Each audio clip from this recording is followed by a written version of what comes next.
ఈ మాసిపోయిన బట్టలు ఇట్టుకో చాలా ఇది తలకాయ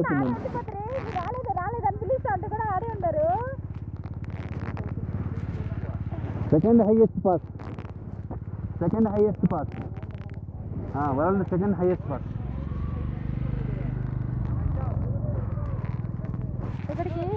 అది ఫోటో తీసుకుంది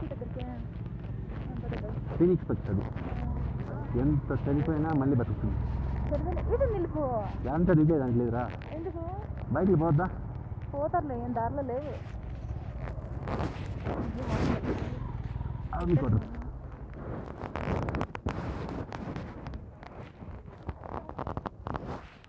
నా షూల్లో నీళ్ళు ఉన్నాయి.